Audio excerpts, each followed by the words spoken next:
Hola chicos, buenas tardes con todos. En esta oportunidad vamos a presentar el tema leucemia en el quinto día por la serie de ponencias que estamos haciendo por la Semana Perú contra el Cáncer. En esta oportunidad tengo el gusto de presentar al doctor Iván Paulo Pacheco Modesto, médico cirujano egresado de la Universidad Nacional Emilio Balizán y residente de hematología del Hospital Nacional Guillermo Almenara Irigoyen. Doctor, buenas tardes, la sala es suya. Gracias, John. Muy buenas tardes.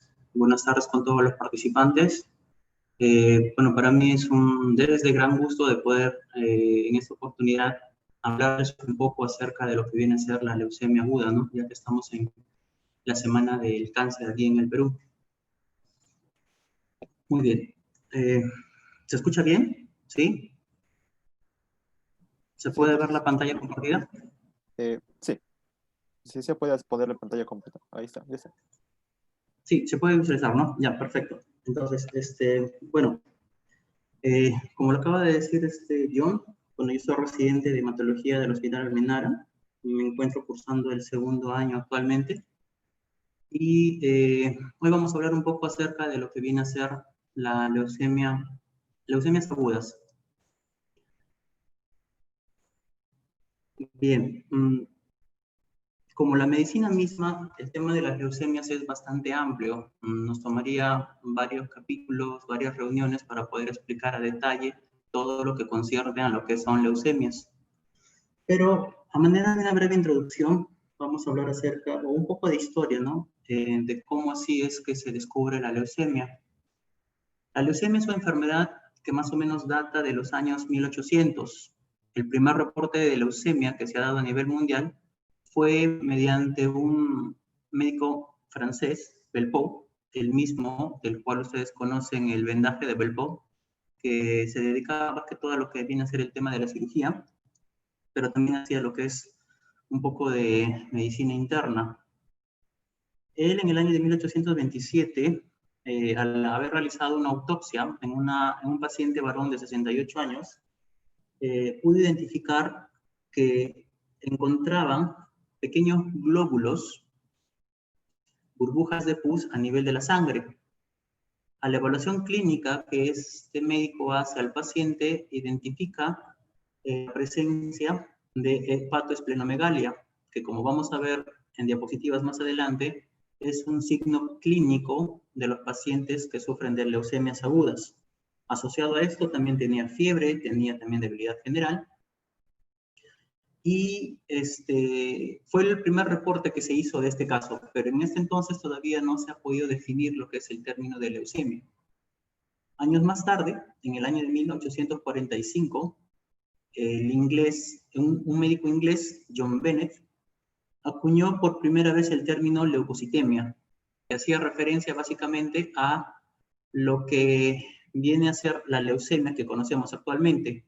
Él, al igual que Belpou, lo que hizo fue, al realizar una autopsia en una mujer que él había visto en su consultorio particular, una mujer de 28 años, la presencia de pus en la sangre. Lo que ellos veían básicamente era una sustancia blanquecina que se encontraba dentro de los vasos sanguíneos. Nosotros conocemos que la sangre por sí tiene una coloración rojiza. Entonces, ellos en esas épocas lo que habían identificado en esas autopsias es la presencia de esos glóbulos blancos, ¿no? La presencia de pus. Y es con él con quien se acuña el término de leucocitemia, que no es otra cosa más que la definición del incremento de los glóbulos blancos a nivel de la sangre. Y si se dan cuenta, al igual que Belpou, años anteriores, el paciente que él observó también presentaba lo que es la hepatoesplenomegalia. Entonces, más o menos vamos viendo que las leucemias tienen como síntoma o signo clínico la presencia del incremento del volumen visceral. También presentaba ese paciente adenopatía, presentaba fiebre, presentaba sangrado y también palidez, ¿no? Que puede estar asociada en ese caso a la anemia. 6 meses más tarde, en ese mismo año, el médico alemán Rudolf Virchow acuña un término, el término Weißes Blut, que significa sangre blanca. Él también en su consulta particular pudo observar en una paciente mujer de 50 años que presentaba fatiga crónica, dolor abdominal, esplenomegalia y fiebre. Determinó entonces que la paciente tenía, al igual que los dos médicos anteriores, la presencia de una sustancia blanquecina a nivel de la sangre, a lo que él denominó Weißes Blut, que en alemán significa sangre blanca.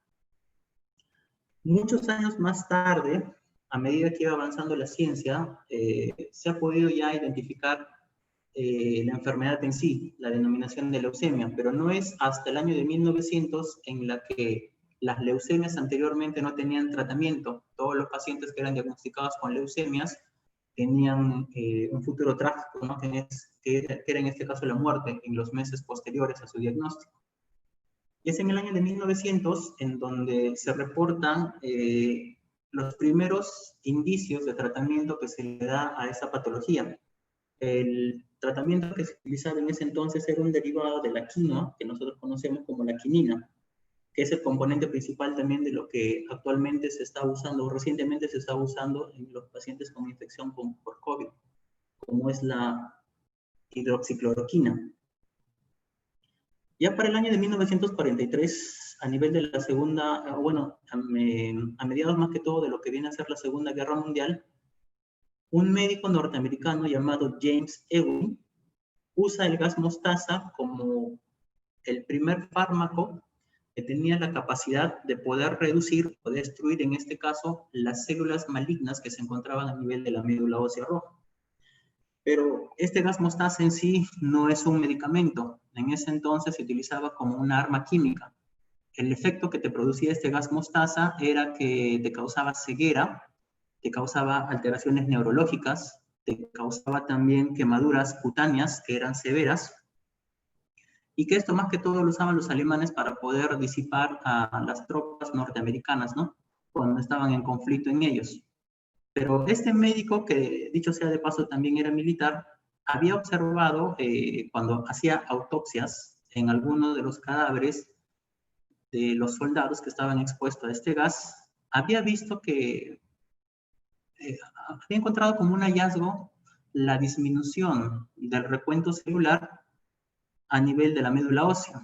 Entonces, él proponía que este gas mostaza a dosis adecuadas, formulándolo a preparados farmacéuticos, podría ser utilizado en los pacientes que tienen leucemia. Sin embargo, dado los efectos adversos que tenía, se ha descontinuado sus estudios experimentales. Y ya años más tarde, ya en el año de 1947, es donde recién se da la producción de los primeros agentes citostáticos, los primeros agentes quimioterápicos, como por ejemplo la vinblastina y la vincristina, que hoy por hoy la vincristina sigue siendo utilizada para poder tratar a los pacientes que tienen el diagnóstico de leucemia. Entonces, la leucemia, como dato adicional, vemos que deriva del latín leukemia, que significa sangre blanca. Este a su vez deriva de la voz griega leukos, que significa blanca, y aemia, que significa sangre. ¿Cómo definimos entonces nosotros a las leucemias? Las leucemias vienen a ser neoplasias malignas de la sangre. Básicamente vienen a ser neoplasias de las células hematopoyéticas inmaduras que se encuentran dentro de la médula ósea. Estas células hematopoyéticas inmaduras tienen una proliferación clonal aberrante de blastos. Normalmente nosotros en la médula ósea vamos a encontrar cierto porcentaje de blastos. Dicho sea de paso, los blastos vienen a ser las células inmaduras de cualquier estirpe celular. En el caso de la médula ósea, la presencia de blastos normales en un paciente que no tiene, en una persona que no tiene leucemia, es menos del 5%. En el caso de las leucemias, estos blastos proliferan de manera aberrante y su tasa de replicación es tan alta que pueden infiltrar toda la médula ósea. Una vez infiltrada la médula ósea, esta carga tumoral puede llegar a la sangre y es ahí donde nosotros en la consulta de emergencia podemos hacer el diagnóstico e inclusive estas células también pueden infiltrar otros órganos, como por ejemplo el hígado, pueden infiltrar el vaso, pueden infiltrar la piel, pueden infiltrar el sistema nervioso central, pueden infiltrar inclusive las gónadas. e inclusive también otros órganos de presentación un poco común, como por ejemplo puede infiltrar las glándulas parótidas, que también se ha visto un caso de leucemia a ese nivel. Entonces, en términos sencillos, la leucemia es una neoplasia sanguínea, básicamente de las células hematopoyéticas de origen a nivel de la médula ósea. Son células blásticas aberrantes. Entonces, para hablar acerca de lo que viene a ser la fisiopatología, la etiología de las leucemias, hagamos un breve recordaris de lo que viene a ser la mielopoiesis. La mielopoiesis no es otra cosa más que la formación de las células sanguíneas a nivel de la médula ósea. La médula ósea viene a ser un tejido hematopoyético que se va a encontrar a nivel de ciertos huesos de nuestra estructura anatómica. Se encuentra a nivel de la porción proximal de los huesos largos, se encuentran también en el diploide de los huesos planos, como también de los huesos irregulares.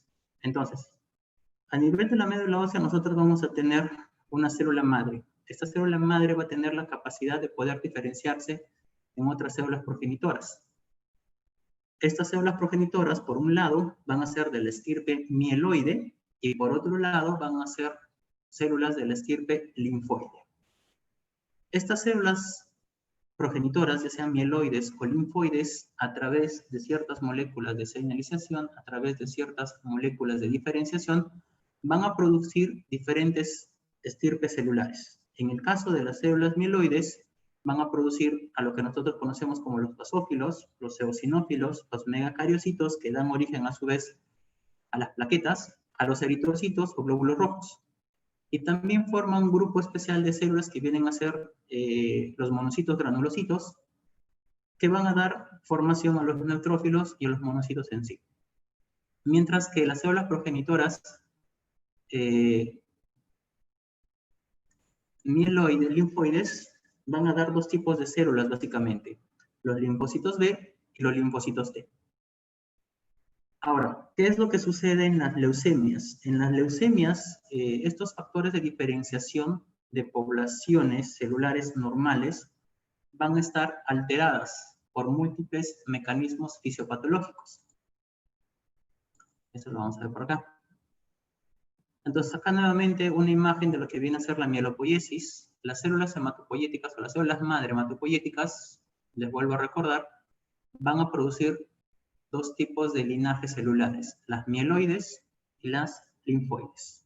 Estos van a formar a su vez linfocitos B, linfocitos T. La diferenciación de estos linfocitos se va a dar por la presencia de ciertas citoquinas, de ciertos factores estimulantes de colonias, así también de ciertos genes que van a permitir la eliminación por apoptosis de aquellas células aberrantes, que dicho sea de paso, en las leucemias, esos genes que te inducen a la apoptosis natural van a estar suprimidos. Entonces, en cuanto a la fisiopatología de la leucemia, tenemos que básicamente todo se da a nivel molecular, a nivel genético, a través de la presencia de mutaciones. Estas mutaciones pueden ser translocaciones que se dan a nivel cromosómico, delecciones o inclusive aneuploidías. Estas alteraciones genéticas lo que van a condicionar es a ciertos cambios genéticos, es decir, se van a formar genes de fusión. Estos genes de fusión lo que van a hacer es que las células blásticas normales se alteren, se conviertan en aberrantes y a su vez tengan alta capacidad de diferenciación, de proliferación. Y es por eso que vamos a ver cuando evaluamos a un paciente, hay algunas leucemias que van a cursar con un incremento del número de leucocitos. Dentro de la fisiopatología de la leucemia también tenemos lo que vienen a ser las delecciones, es decir, la ausencia de un gen que va a causar la supresión de genes supresores de tumores, como por ejemplo el gen P53. En la biología humana, cuando nosotros tenemos una célula y esta célula tiene una alteración genética, este gen P53 lo que va a hacer es la inducción a la apoptosis, es decir, va a destruir la célula que se encuentra aberrante. Sin embargo, en las leucemias, ciertas delecciones van a causar alteración de estos genes supresores, por ende, esas células aberrantes van a continuar proliferándose y de esta forma su diseminación a nivel de lo que viene a ser la médula ósea. Ahora, estas mutaciones lo que van a hacer es garantizar la proliferación de esas células aberrantes y también su supervivencia. Aquí vamos a ver que los factores de crecimiento, las moléculas de señalización y factores de transcripción también van a estar incrementados. Y estas alteraciones genéticas lo que van a traducir es a la formación de blastos aberrantes que van a estar presentes tanto en la médula ósea como en sangre periférica. Uno de los cromosomas que usualmente está asociado a las leucemias mieloides, pero también están presentes en las leucemias linfoides, viene a ser el cromosoma Filadelfia. El cromosoma Filadelfia corresponde a una translocación del cromosoma 9 al cromosoma 22. Esta translocación lo que va a ocasionar básicamente es la formación de un gen de fusión. Este gen se conoce como el gen ABL-BCR. Este gen ABR-BCR lo que va a producir es la formación de la tirosina quinasa, que a su vez permite la activación de las vías de transmisión y de señalización de factores de crecimiento. Como este gen es un gen aberrante, lo que va a ocasionar es que las células aberrantes proliferen de manera descontrolada. Sin embargo, hoy por hoy tenemos ciertos medicamentos que tienen como target inhibir a este gen. En este caso tenemos a los inhibidores de la tirosina quinasa, conocidos como los ITK. Un ejemplo de esos inhibidores vienen a ser el dasatinib o el imatinib. En cuanto a la etiología, hasta la actualidad, a pesar que la ciencia ha avanzado bastante, no se sabe la causa específica de las leucemias. El 90% de ellos es de causa idiopática. Otro porcentaje pequeño va a estar asociado básicamente a la presencia de ciertos síndromes genéticos, como por ejemplo el síndrome de Down, el síndrome de Noonan, las anemias de Fanconi o la enfermedad de Wiskott-Aldrich. También se ha visto que una de las causas de leucemia vienen a ser aquellas radiaciones ionizantes, asociadas también a lo que vienen a ser sustancias carcinogenéticas, como por ejemplo el benceno, la presencia de ciertos trastornos clonales previos a nivel de la médula ósea, como por ejemplo los síndromes mielodisplásicos. Hay leucemias que se pueden dar secundarios también a síndromes mielodisplásicos, e inclusive te puede ocasionar, un paciente puede tener leucemia si es que previamente ha recibido tratamiento quimioterápico en el contexto de estas enfermedades. Por ejemplo, ¿no? Tiene un cáncer al estómago, tiene un linfoma, por ejemplo, tú le das tratamiento quimioterápico. Esta quimioterapia también puede afectar a nivel molecular la formación de blastos normales, condicionando su transformación aberrante. Y de esta forma podría producirse también leucemias secundarias a tratamiento quimioterápico en aquellos pacientes que han estado recibiendo la misma en el contexto de otras enfermedades neoplásicas. ¿Cómo clasificamos nosotros a las leucemias agudas? Una clasificación simple que ustedes deben conocer es de acuerdo a su estirpe celular. Les había mostrado una imagen de lo que viene a ser la mielopoiesis y la división en los dos grandes grupos celulares, ¿no? Una de ellas viene a ser las leucemias del tipo linfoide o linfoblásticas agudas, que pueden ser de células B o que pueden ser de células T, o pueden haber también las leucemias de la estirpe mieloide, que pueden ser mieloides puras, aquellas que afectan netamente a lo que vienen a ser las colonias de granulocitos monocitos, neutrófilos monocitos, o pueden también haber leucemias mieloides que afectan otro tipo de estirpe celular, como por ejemplo las leucemias mieloides megacariocíticas o las leucemias mieloides eritroblásticas, ¿no? Que afectan a la serie roja y a las plaquetas. Pero también existen leucemias de fenotipo mixto. Cabe resaltar que de estas tres, la que tiene mejor pronóstico, la que tiene mejor sobrevida, vienen a ser las leucemias del estirpe B. Las leucemias del tipo T tienen un mal pronóstico, tienen alto riesgo. Del mismo modo, las leucemias mieloides. Y mucho mayor riesgo tienen aquellas leucemias que son de fenotipo mixto.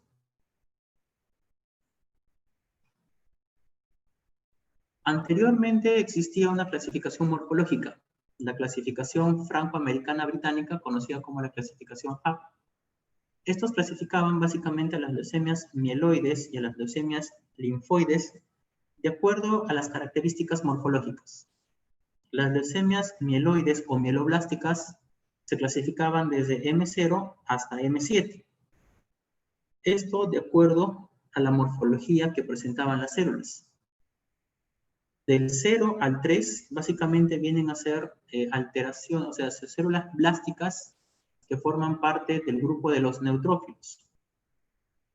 La M4 corresponde básicamente al grupo de los monocitos y las leucemias M6, por ejemplo, vienen a ser aquellas leucemias que, dicho sea de paso, son raras, afectan al estirpe eritroide.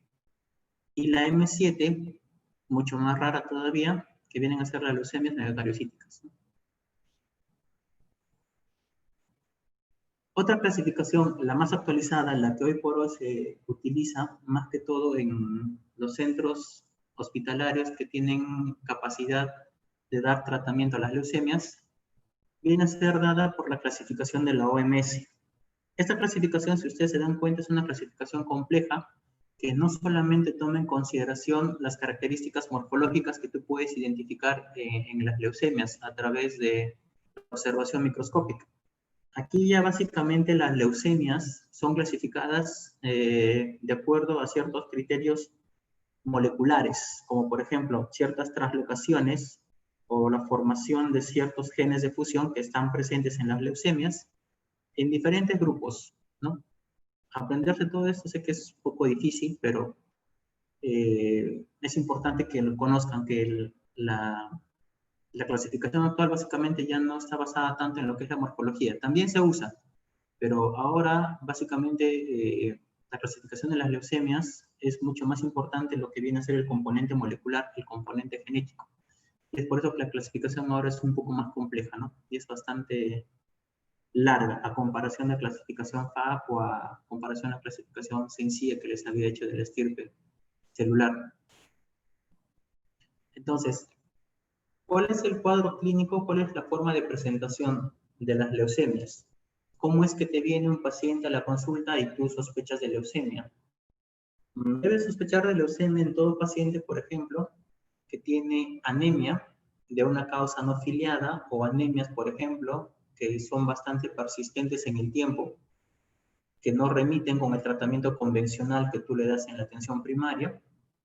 Aquellos pacientes que vengan con palidez marcada, fatiga, que se asocian básicamente también a la presencia de sangrado, signos de sangrado, como por ejemplo gingivorragias, petequias, epistaxis, hemorragias que pueden ser importantes, como por ejemplo las hemorragias digestivas o hemorragias a nivel del sistema nervioso central en aquellos pacientes que no tienen comorbilidades, como por ejemplo hipertensión o tratamiento anticoagulante. Un dato clínico que también es bastante importante y muy frecuente en los niños y adolescentes viene a ser el dolor óseo. Ese dolor óseo más o menos se explica por la alta proliferación que tienen las células plásticas aberrantes que se forman a nivel de la médula ósea. Es tan alta la carga tumoral que literalmente las células están empaquetadas, están amontonadas a nivel de la médula ósea. Entonces esto lo que va a ocasionar es un poco de distensión y esto a su vez va a estimular el periósteo generando lo que viene a ser el dolor óseo en específico, ¿no? Básicamente el dolor óseo se presenta a nivel de las extremidades, ya sea superiores o inferiores, con mucho más frecuencia en las extremidades inferiores. Pero este dato básicamente es específico o es mucho más frecuente su presentación en los niños y en los adolescentes. En los adultos casi no vienen con cuadro de dolor óseo. Puede haber también la presencia de síntomas constitucionales, por ejemplo, baja de peso, sudoración nocturna, presencia de fiebre o sensación de alza térmica, aquellos pacientes que no pueden o que no manifiesten una fiebre cuantificada. Sospechas de leucemias, por ejemplo, en aquellos pacientes que tienen presencia de infecciones recurrentes, pacientes que hacen fiebre, que a cada rato vienen a la emergencia por infecciones, ya sean del tracto respiratorio superior, por infecciones intestinales, asociado obviamente, pues no a los otros síntomas. Si viene un paciente, por ejemplo, que tiene infecciones urinarias recurrentes, pero está sin anemia, no tiene síntomas de sangrado, Entonces no vas a sospechar como primera instancia no una leucemia. Tienes que hacer unidad clínica. Puede haber también cefalea, mareos, tinnitus, distrés respiratorio. Este distrés respiratorio está asociado bastante a lo que viene a ser la anemia, ¿no? Y dicho sea de paso, si tú ves a un paciente que viene con anemia, palidez, fatiga, pueden ser síntomas de que existe una insuficiencia medular, ¿no? Del tipo cuantitativo, que es característico también de las leucemias.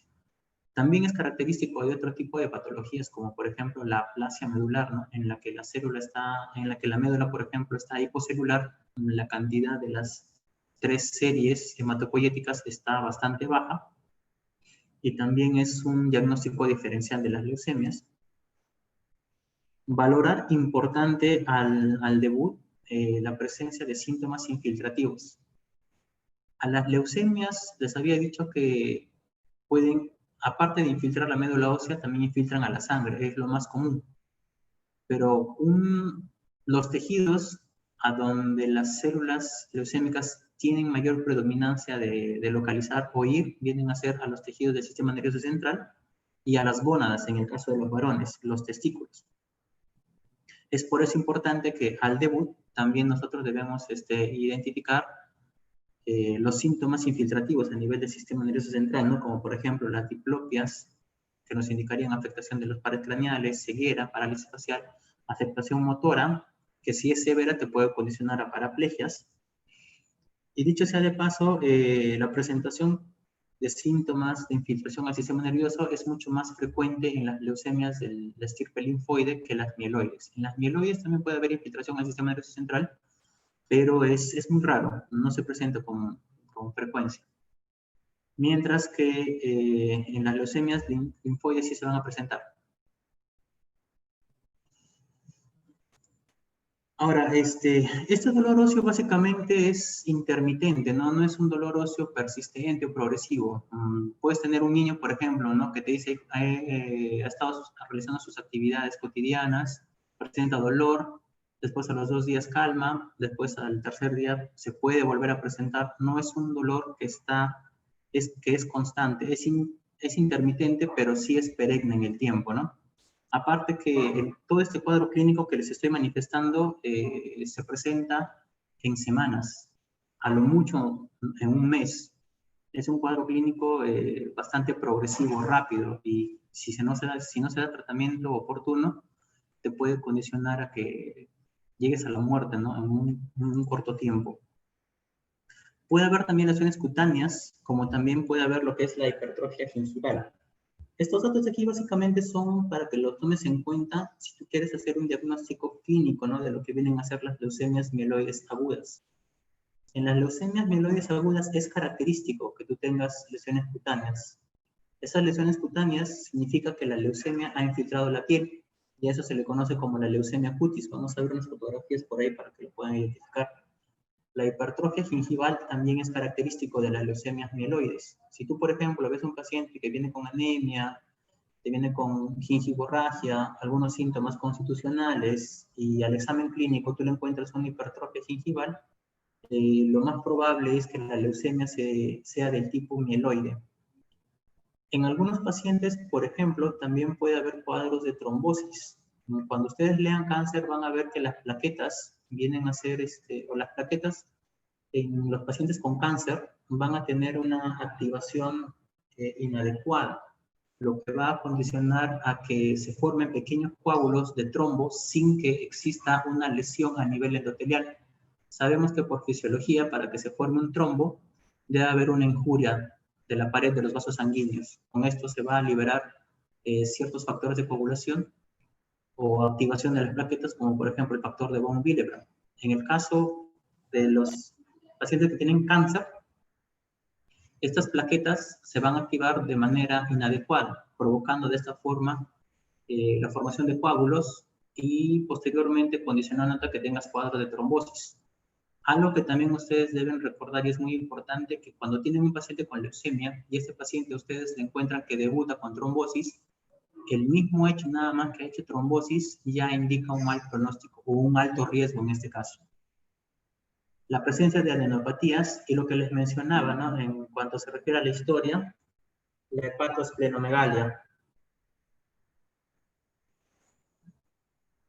Entonces, lo que les decía, ¿no? Cuando tenemos un paciente que viene, te dice lo típico, viene un paciente a la emergencia, te dice, doctor, me siento cansado, tengo disnea, no puedo caminar, he estado haciendo fiebre, he bajado de peso y me han salido pequeños tumorcitos en la región del cuello, ¿no? En el caso de los pacientes adolescentes, pacientes adultos. Tú les preguntas, obviamente, ¿no? Si tienen comorbilidades, como por ejemplo patologías cardíacas, enfermedad renal crónica o patologías pulmonares que te podrían a ti, pues, descartar compromisos crónicos. Te dicen, no, no soy hipertenso, no tengo enfermedad pulmonar, no tengo enfermedad renal crónica. Allá. Lo examinas y encuentras esto, ¿no? La palidez marcada en facies, que se puede evidenciar también a nivel de la palma de las manos, o algo simple que pueden hacer ustedes en la atención primaria, ¿no? Ver lo que viene a ser las mucosas a nivel del globo ocular. También puede haber presencia de sangrados, pequeñas microhemorragias. Estas de aquí, por ejemplo, vienen a ser las petequias que también se pueden presentar a nivel de mucosas, como por ejemplo el paladar blando, el paladar duro, o la presencia de ciertas hemorragias un poco mayores, como son las equimosis y los hematomas, que deben ser superficiales, dicho sea de paso. Ahora, estos hematomas generalmente son de aparición espontánea, o si aparecen con golpes pequeños, ¿no? Traumatismos no tan considerables para poder explicar la presencia de estos síntomas o signos en este caso. Puede aparecer con lesiones cutáneas, como les decía. Este es un paciente de 40 años que tiene el diagnóstico de leucemia mieloide aguda, que su cuadro de debut, de su cuadro de presentación, fueron estas lesiones, que inicialmente se confundieron con lesiones de tipo varicela, ¿no? Si podemos observarla aquí, aparentemente eran vesículas umbilicadas que posteriormente se han ostrificado, pero no. Estas son lesiones típicas o características de lo que viene a ser la leucemia cutis. Lo que les decía, ¿no? La hipertrofia gingival, que se presenta básicamente en aquellos pacientes que tienen las leucemias del tipo mieloide. Puede haber también presencia de adenopatías que se presentan a nivel de la región cervical, adenopatías retroauriculares, puede haber adenopatías a nivel de la región axilar o inclusive adenopatías de la región inguinal. Crecimiento del hígado y del vaso. Las hepatomegalias, aparte de tú poder identificarlas a través de la palpación del abdomen, es bastante característico en los niños, ya que vas a ver una marcada distensión abdominal. En el caso de las personas adultas, también se puede ver un poco de distensión abdominal, pero no es muy común.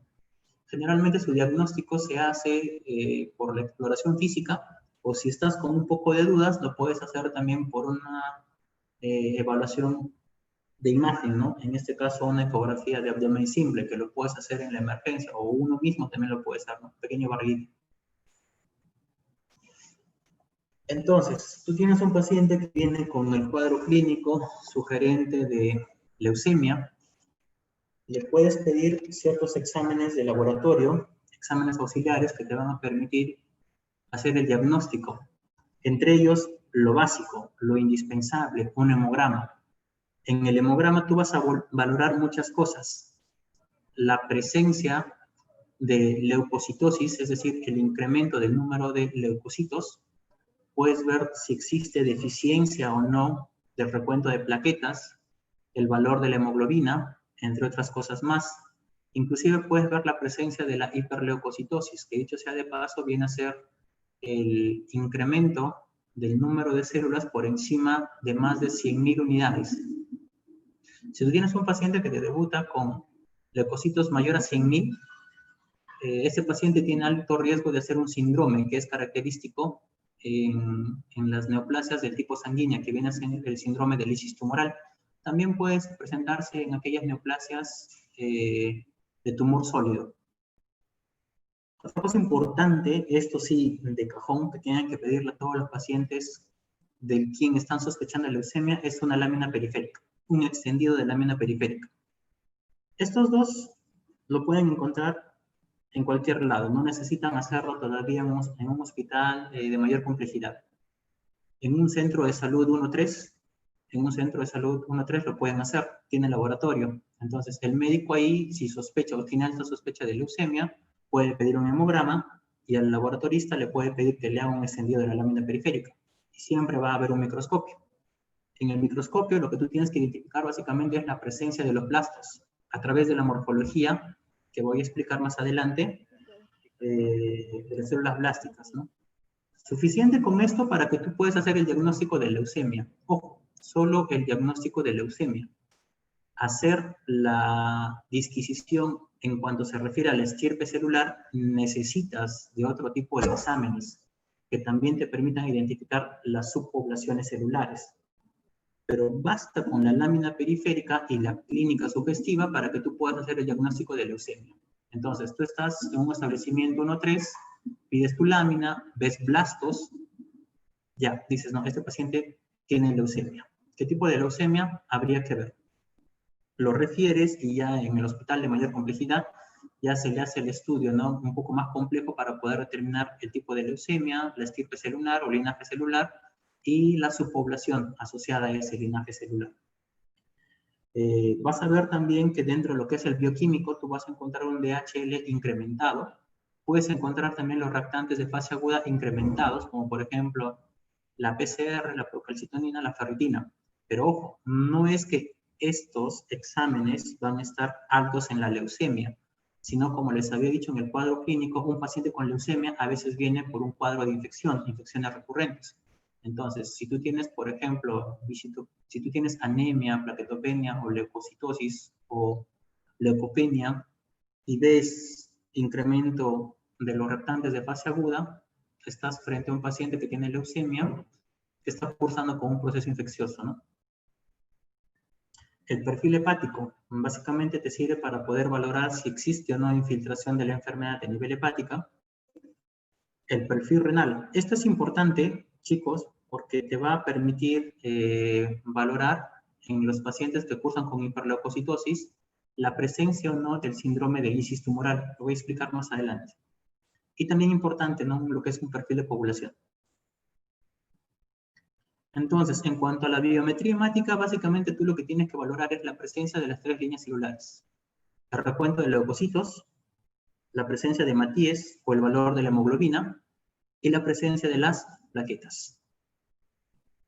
El rango del valor normal de estas 3 líneas celulares lo van a encontrar en diferentes bibliografías, diferentes valores.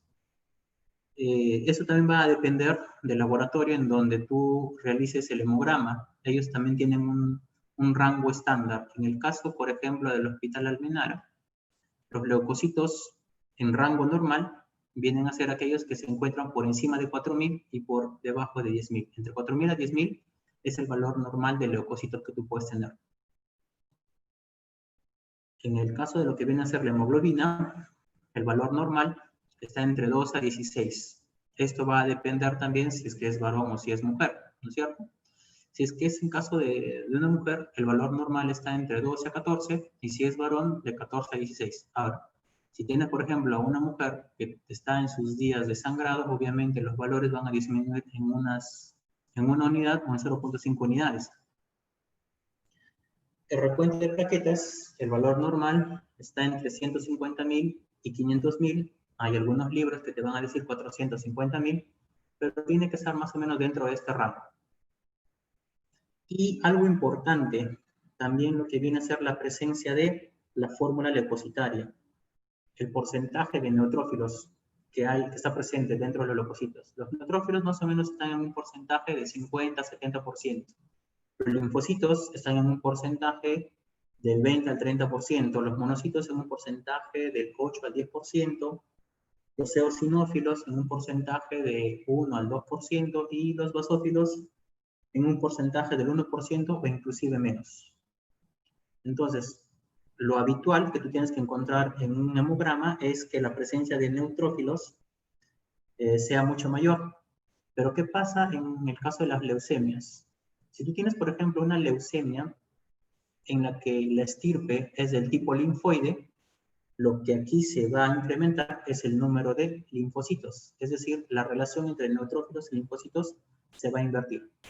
Aquí los neutrófilos van a disminuir, es decir, este 70% se puede convertir en un 20%, 15%, 6%, por debajo del valor normal, mientras que los linfocitos van a incrementar, es decir, van a ser más del 30%, 40%, 50%, 60%, etc. Entonces, en el hemograma, ya más o menos tú vas a estar valorando, ¿no?, lo que viene a ser la presencia de la enfermedad. En las leucemias, tú lo que vas a encontrar básicamente es anemia, recuentos de hemoglobina por debajo de 12. Puedes encontrar también trombocitopenia, recuentos de plaquetas por debajo de 150.000. En cuanto a los leucocitos, esto sí puede ser variable. En algunos casos puedes encontrar recuentos mayores a 10.000. En otros casos también puedes encontrar recuentos menores a 10.000. Y si tú tienes, a 4.000, perdón. Y si tú tienes, por ejemplo, que las 3 líneas celulares están bajas, estás frente a una pancitopenia. Pero si tú encuentras, por ejemplo, que solo la hemoglobina y las plaquetas están bajas, estás frente a un cuadro de viscitopenia. Y no por eso te aleja la posibilidad de una leucemia. Con esto te quiero decir que los leucocitos o pueden estar incrementados o pueden estar disminuidos dentro del rango normal en aquellos pacientes que tienen leucemia. ¿En qué casos están disminuidos? Lo que les decía, las células, como tienen alta tasa de proliferación, se reproducen tan rápido que a veces no le da tiempo a las células blásticas de salir en sangre periférica. Se empaquetan, se encuentran bien empaquetadas dentro de la médula ósea. En otros casos, la proliferación es un poco más lenta, que da la posibilidad de que estas células puedan migrar, puedan salir en sangre periférica, y el conteo de las formas blásticas, las formas inmaduras en sangre periférica sea mucho mayor. Algo importante que también tú tienes que valorar en una biometría hemática o un hemograma es la presencia del recuento de neutrófilos. Lo normal que tú debes tener es un recuento de neutrófilos mayor a 1500. Eso es lo normal. Pero en el caso de las leucemias, ya les había dicho que existe una inversión entre el recuento de neutrófilos y los linfocitos. Si los linfocitos se incrementan, los neutrófilos disminuyen. Y al disminuir los neutrófilos, que vienen a ser las células de defensa de nuestro organismo, es donde las infecciones van a venir, es donde las infecciones se van a presentar. Es por eso que les decía que los pacientes que tienen leucemia tienen infecciones recurrentes, por este mismo hecho, porque el recuento de neutrófilos disminuye, entonces eso hace que sea mucho más susceptible a tener infecciones. Ahora, estas neutropenias también se pueden catalogar de acuerdo al valor o al porcentaje del recuento absoluto de neutrófilos que tú encuentras en el hemograma. Puede ser una neutropenia leve, si el recuento está entre 1000 a 1500, una neutropenia moderada, si es que el recuento está entre 500 a 1000, neutropenia severa, en las que el recuento está entre 100 y 500, y neutropenia profunda, es el recuento de neutrófilos menor a 100. Es decir, en la sangre tú estás encontrando más o menos por cada milímetro cúbico 100 neutrófilos. La lámina periférica, el extendido. Esto es bastante importante para nosotros los que estamos en la rama de la hematología, ya que es con esta herramienta la que nosotros podemos hacer el diagnóstico de las leucemias. E inclusive, si se entrena un poco más, un hematólogo bastante experto o entrenado en lo que viene a ser la citomorfología, puede hacer este diagnóstico del linaje celular de las leucemias por ciertas características que estas células van a presentar. Pero para que tú puedas hacer el diagnóstico preciso de las leucemias por morfología, necesitas que el extendido de la lámina sea de manera adecuada. Para que tú estudies una lámina, tienes que ver las siguientes partes. Acá es donde colocas la gota, y a partir de acá, hacia el otro extremo, es donde haces el extendido. Este extendido va a tener diferentes partes, la cabeza, el cuerpo y la cola. La zona ideal en donde tú puedes observar la presencia de ciertas patologías neoplásicas o cualquier otra patología benigna, si haces un estudio de lámina periférica, es en esta zona, entre el cuerpo y la cola. Esta zona se conoce como la zona de arcoíris. Cuando tú lo tiñes con un colorante, que dicho sea de paso se llama el colorante Hiemsar-Wright, es en esta zona donde vas a observar la presencia de los blastos si es que quieres hacer el diagnóstico de las leucemias. Aquí, por ejemplo, tienes algunos ejemplos de cómo no se debe hacer un extendido, ¿no? Ya que no te va a permitir poder distinguir a ti la zona ideal de observación y por ende no vas a poder hacer un buen diagnóstico adecuado de la patología que estás buscando.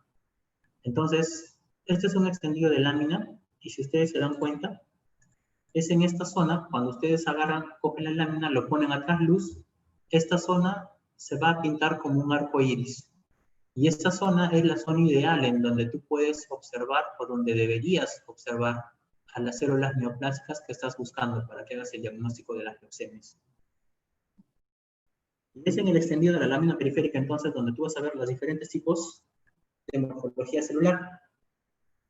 Vas a ver a los neutrófilos en sus diferentes formas, neutrófilos en forma de bastón, los abastonados, los linfocitos, los monocitos, que son las células más grandes, la presencia de los eosinófilos y los basófilos. Los basófilos básicamente están en poco porcentaje, les había mencionado, menos del 1%. Estos basófilos se incrementan básicamente cuando las leucemias son de tipo crónica. En las leucemias agudas vas a ver que su presencia no es tan significativa. Entonces, en el estudio de lámina periférica es donde tú evidencias la presencia de los blastos. La presencia de los blastos de las formas inmaduras deben estar en un porcentaje, en un valor. Si tú tienes a un paciente que tiene la clínica sugestiva de leucemia, evalúas la lámina periférica y en la lámina periférica encuentras más de 20% de blastos en 10 campos evaluados, haces el diagnóstico de leucemia. Con esto ya has hecho el diagnóstico. Bueno, el paciente tiene leucemia. Y si tú eres experto en la observación de la morfología celular, inclusive puedes decir qué tipo de leucemia es. Si es una leucemia de la estirpe linfoide o si es una leucemia de la estirpe mieloide. U otros tipos de leucemias que también pertenecen a la estirpe mieloide, como por ejemplo las leucemias promielocíticas. Aquí, por ejemplo, tenemos a los blastos. Todos son blastos que están presentes en sangre periférica. Estos blastos son del tipo linfoide. ¿Cuál es la diferencia con la mieloide? Hay algo que bastante llama la atención, el tamaño. Si ustedes se dan cuenta, los blastos linfoides son más grandes que los glóbulos rojos, pero los blastos mieloides son mucho más grandes todavía en comparación a los glóbulos rojos. Cuando tú veas, por ejemplo, estas células que presentan estas pequeñas vacuolas aquí dentro del núcleo, estas vacuolas vienen a ser los nucleoles. Si tú ves ese tipo de células en una lámina periférica, estás frente a una neoplasia de la médula ósea, del tipo leucemia. Con esto tú ya puedes hacer el diagnóstico de leucemia. Y si se dan cuenta, otra diferencia también entre las células mieloides y linfoides es la relación que existe entre el núcleo y el citoplasma. Los linfocitos, las células linfoides van a tener un núcleo prominente y un citoplasma escaso. En el caso de las células mieloides, si se dan cuenta, también tiene un núcleo prominente, pero el citoplasma es intermedio. Esta otra lámina, por ejemplo, nos permite visualizar células blásticas. Aquí tenemos los nucleolos, pero que en este caso tienen alto contenido granular. Estas células se conocen como las células promielocíticas y corresponden a los blastos mieloides, pero de la estirpe de los neutrófilos.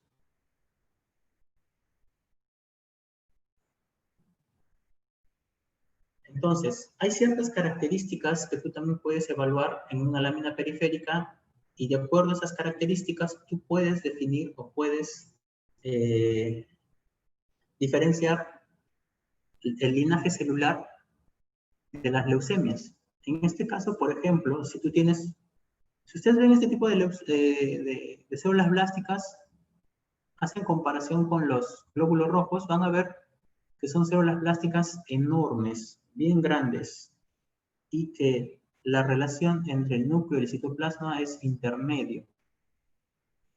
En algunas células vas a ver también la presencia de ciertas estructuras que son características, patomnemónicas, por decirlo así, como por ejemplo estos de aquí que vienen a ser los bastones de Auer-Roth. Si tú ves blastos en una lámina periférica que tengan estos bastones, ya con esto haces el diagnóstico de que estos blastos son de la estirpe mieloide. Entonces tú puedes decir, por morfología nada más, que este paciente tiene una leucemia mieloide. Por otro lado, por ejemplo, si tú tienes blastos que tienen una forma cerebroide, como estas de aquí, llamadas también como blastos atrebolados, puedes decir que este es un tipo de leucemia linfoide aguda, pero del tipo T.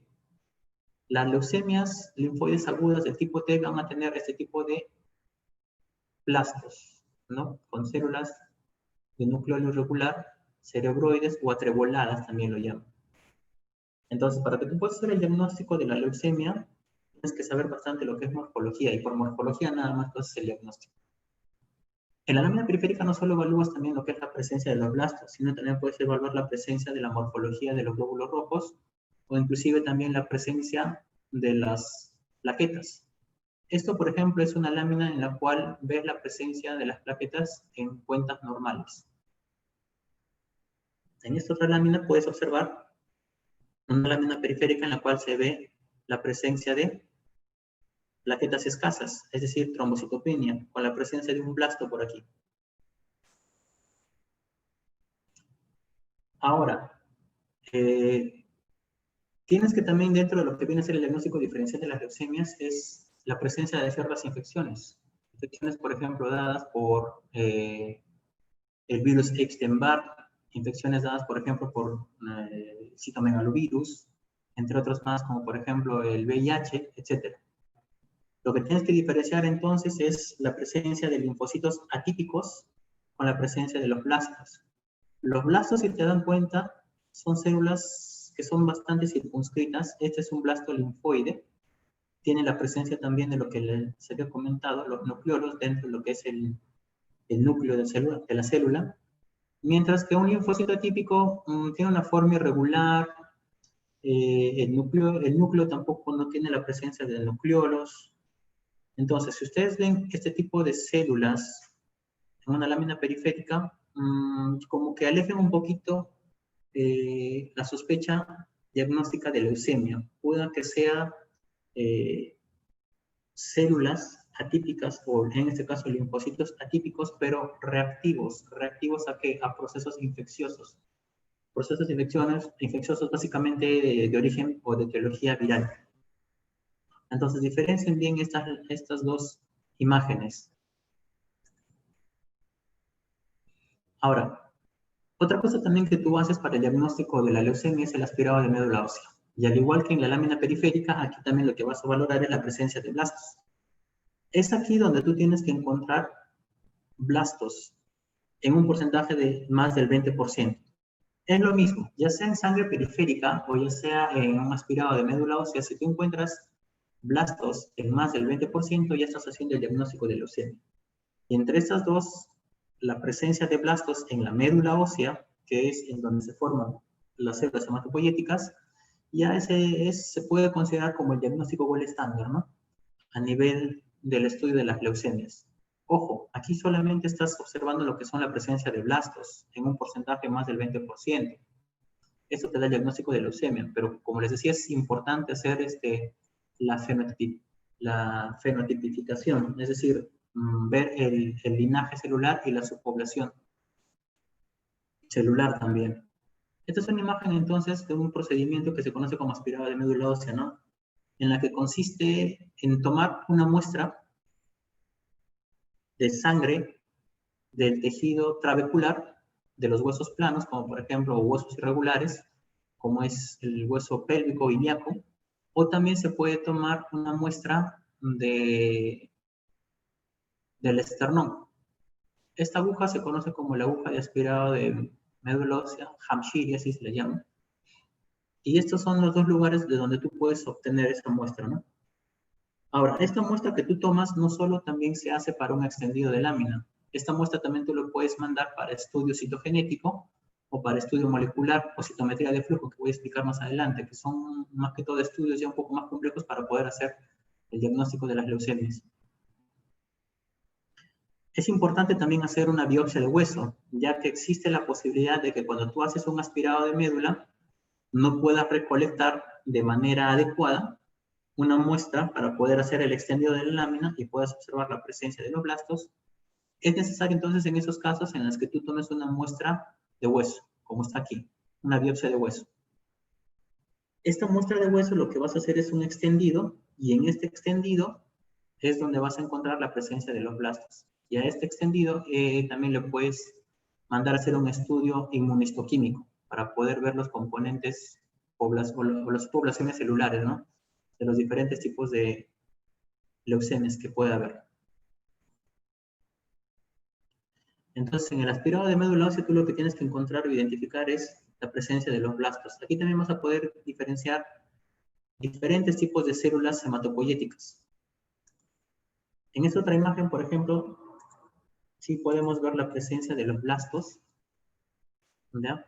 Aquí, presencia de blastos a nivel de lo que viene a ser la médula ósea. Estas células de acá corresponden a los adipocitos. Pero lo que quiero que se lleven la idea es que ya sea o en sangre medular o en sangre periférica, si tú encuentras blastos en un porcentaje del más del 20% del total celular evaluado, ya estás frente a un diagnóstico de leucemia. Ahora, el estudio por citometría de flujo lo que te va a permitir a ti es definir el fenotipo celular, es decir, qué tipo de linaje celular está presente en esta leucemia. Si es una leucemia del tipo B, o perdón, si es una leucemia mieloide o si es una leucemia linfoide, ya que va a haber algunos casos en los que por morfología no vas a poder definir muy bien, entonces puedes hacerte un estudio de citometría. Esta citometría lo que te va a permitir a ti es determinar el linaje, ya sea linfoide, mieloide o el linaje mixto. E inclusive te puede determinar también el estadio de maduración. ¿Se acuerdan que cuando hemos visto la forma o la mielopoiesis hemos visto que todas las células pasan por diferentes estadios de maduración hasta sus formas maduras finales?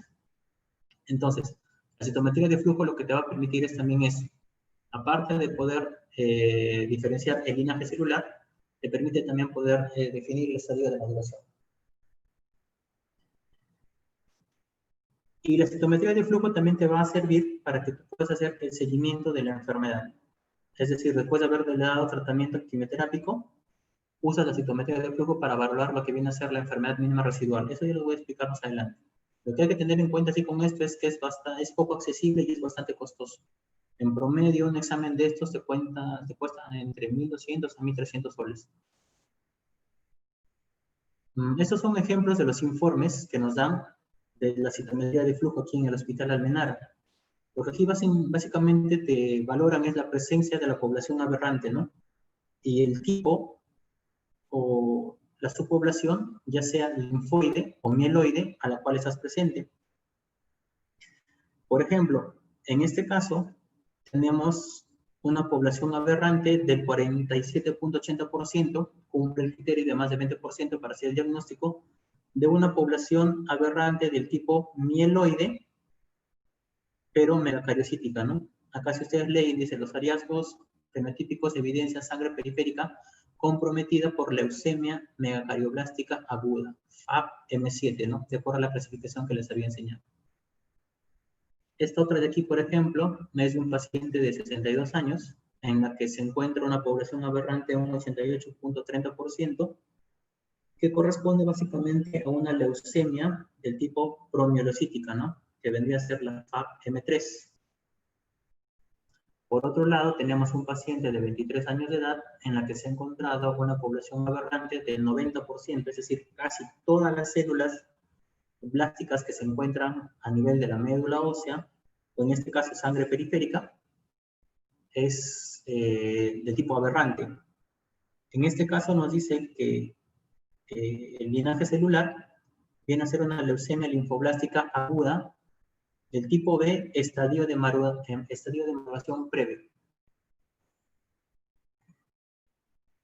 Otros exámenes importantes que también se tienen que hacer es el estudio de panel molecular. Básicamente esto nos permite poder identificar los genes de fusión. Ya les había mencionado en cuando se refiere a la fisiopatología que los genes de fusión se forman a través de procesos como translocación de lecciones aneuploidías, entre otras mutaciones más. Esos genes de fusión lo que van a hacer es hacer prevalecer a la población aberrante, ayudándolos a su diferenciación e inhibiendo los genes de supresión de tumores. Pero así como existen genes de fusión que te dan el diagnóstico o en este caso el riesgo alto, hay unos genes o la presencia de ciertos genes de fusión que te dan también un riesgo favorable, ¿no? Como por ejemplo el gen de fusión del AML1. Los pacientes que tienen ese gen de fusión básicamente tienen un riesgo favorable, ya que estos genes lo que van a hacer es inhibir la formación de ciertas células diferenciadas aberrantes dentro de las leucemias. En los informes del panel molecular podemos encontrar, como ya les había mencionado también, la presencia del cromosoma Filadelfia, ¿no? Que te va a producir el gen de fusión BCR-ABL1. Los estudios citogenéticos también son bastante importantes.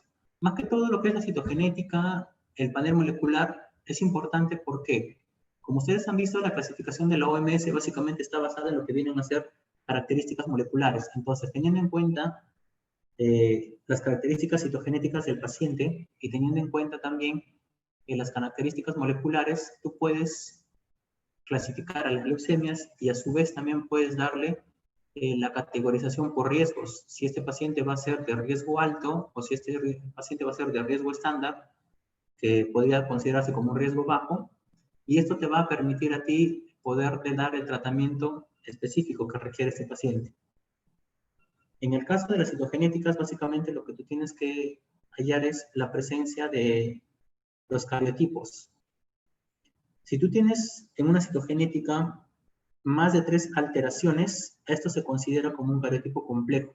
Y el cariotipo complejo le da la característica de riesgo alto a los pacientes con leucemia. ¿Y cuál es el manejo de los pacientes con leucemia? Inicialmente les decía que un paciente que viene con hiperleucocitosis puede cursar con riesgo de lisis tumoral. Es por eso que es importante una hidratación intensiva en este tipo de pacientes. Darles también protección gástrica y renal, esto último con un medicamento que viene a ser el allopurinol, para disminuir lo que viene a ser la concentración del ácido úrico a nivel de la sangre. Cuando ustedes lean acerca de lo que es el síndrome de lisis tumoral, van a ver que en este síndrome lo que se acumula bastante en la sangre es el ácido úrico, y esto te podría condicionar a que tú puedas tener falla renal. Y si tú le das este medicamento, lo que vas a hacer es evitar la formación de este ácido úrico y su eliminación a través de los riñones. Si tú tienes un paciente, por ejemplo, que te viene con alta carga de células tumorales, es decir, leucocitos más de 50.000, más de 100.000, lo que tú tienes que hacer es citorreducir. ¿Con qué reduces la carga tumoral inicialmente? Lo puedes hacer con corticoides, si es que el paciente tiene una leucemia del tipo linfoide, o lo puedes hacer con la hidroxicarbamida, si es un paciente que tiene la leucemia de la estirpe mieloide. Es por eso importante que tú sepas diferenciar por lo menos eso, o si es mieloide o si es linfoide, a través de la observación microscópica, ¿no? En la lámina periférica. Con esto vas a poder reducir la carga tumoral y de esta forma también evitar las complicaciones como la lisis tumoral. Inicialmente los pacientes pueden venir con lo que son anemias severas, anemias sintomáticas. El valor de hemoglobina más bajo que he visto en un paciente que ha llegado aquí al hospital de Menar es de 2. Era un paciente que venía totalmente descompensado, con un distrés respiratorio marcado, una anemia marcada, desaturada, no tenía una desaturación tan marcada, ¿no? Como si lo podría tener un paciente que tiene compromiso pulmonar, pero tenía anemia sintomática porque estaba cursando también con taquicardia. En este caso también lo que tendrías que hacer es la transfusión de hemoderivados, ¿no? Como por ejemplo el paquete globular, si tiene plaquetas bajas, plaquetas menores de 30.000 o 20.000, que es el valor en la... Si tú tienes un paciente que tiene plaquetas menos de 20.000, considero a ese paciente como un paciente de alto riesgo de sangrado espontáneo. Entonces, este paciente tú lo tienes que transfundir. Algo importante que también tú tienes que considerar en todo paciente al que tú le diagnosticas leucemia es que le des un aislamiento invertido. ¿Qué significa? Que el paciente debe estar en un espacio aislado que no esté en contacto con otros pacientes. Recuerda que el hospital de por sí, la emergencia de por sí es un área bastante contaminada y hoy por el tema de la pandemia también expones al paciente que se puede infectar por COVID. Entonces, es importante que ni bien hagas el diagnóstico de la leucemia, tú lo aísles al paciente. Ideal sería que los pacientes con leucemia tengan estas áreas en todos los hospitales, ¿no?, de mayor complejidad. Acá en el Almenara, por ejemplo, no tenemos estas áreas de aislamiento. Y si las hay, básicamente se utilizan para los pacientes que tienen tuberculosis. Como en cualquier otro paciente, tienes que hacer el monitoreo de las funciones vitales, la diuresis, monitoreo de laboratorio, medidas de higiene. En este caso, tienes que evitar la administración de medicamentos a nivel intramuscular, ya que si tiene alteración en el perfil de coagulación o el frecuente de plaquetas bajas, tienes el riesgo de que puedas hacer hematomas que se pueden complicar posteriormente. Y también aquí tienes que valorar lo que son los procedimientos invasivos. Si tú, por ejemplo, tienes un paciente que tiene alga carga tumoral a nivel de la sangre periférica, no necesitas hacerle un aspirado de médula ósea para que puedas hacer el diagnóstico. Solamente con una toma de muestra de la sangre periférica puedes hacer el diagnóstico de la leucemia, o en este caso del linaje celular. Una vez que ya has hecho el diagnóstico al paciente, ya le estás dando las primeras medidas de soporte, lo que tienes que hacer es desfocalizarlo. La intención con los pacientes de leucemia, básicamente, en la mayoría de ellos, es darles tratamiento quimioterapia. La quimioterapia lo que va a hacer es reducir la cantidad de células tumorales que tú puedes encontrar en tu organismo, pero a su vez, esta quimioterapia no es selectiva, tiene un defecto, que aparte de matar a las células tumorales, también te destruye las células buenas que se encuentran en tu organismo, especialmente aquellas células que tienen alta capacidad de división celular, ¿no? Como por ejemplo las células epiteliales, las células sanguíneas, algunas células musculares también, por ejemplo. Entonces, al destruir básicamente este tipo de células, lo que tú puedes condicionar al paciente es que tenga infecciones, o que las infecciones que ya las ha tenido previamente, como por ejemplo infecciones virales como el herpes virus, se puedan reactivar. Entonces, antes de que tú des un paciente tratamiento quimioterápico, lo tienes que desfocalizar. Desfocalización significa descartar procesos infecciosos. Solicitas un perfil TORCH, ¿no?, para descartar que el paciente haya tenido rubiola o tenga rubiola, haya tenido citomegalovirus, panel para lo que viene a ser el herpes virus, descartar infecciones por VIH, hepatitis viral o el virus Epstein-Barr. Descarte también de focos infecciosos. Los más comunes vienen a ser focos dentarios, como por ejemplo este simple caries que a veces nosotros los dejamos de pasar. Si tú le das a un paciente que tiene caries, le das quimioterapia, bajas a cero la cantidad de neutrófilos, las defensas, y este foco odontogénico puede condicionar a que el paciente tenga una sepsis fulminante y lo puede matar. E inclusive también puedes hacer descarte de lo que vienen a ser las otitis crónicas. Si tú tienes un paciente que tiene otitis crónica o si tienes un paciente que tiene caries, antes de darle quimioterapia, lo que tienes que hacer es desfocalizarlo, es decir, quitar el foco de infección. Generalmente aquí el tratamiento que se le da a los focos de infección odontogénicos es la exéresis, es decir, le sacan el diente. Si tiene un foco infeccioso de origen otorrino, lo que se le da es tratamiento antibiótico, ¿no? Por ejemplo, el paciente puede tener sinusitis crónica también, ¿no? Le tienes que dar un tratamiento antibiótico previo antes de que inicies la quimioterapia. Y en la actualidad, a todo paciente que va a recibir quimioterapia tienes que hacerle una prueba molecular, ¿no? Un PCR de isótopo nasofaringeo para descartar COVID. También puedes hacerle estudios de imagen. Lo que les decía al inicio, ¿no? Si de repente tú tienes la sospecha de que el paciente tiene leucemia, pero no le puedes hacer un examen muy dirigido, ¿no?, a nivel abdominal.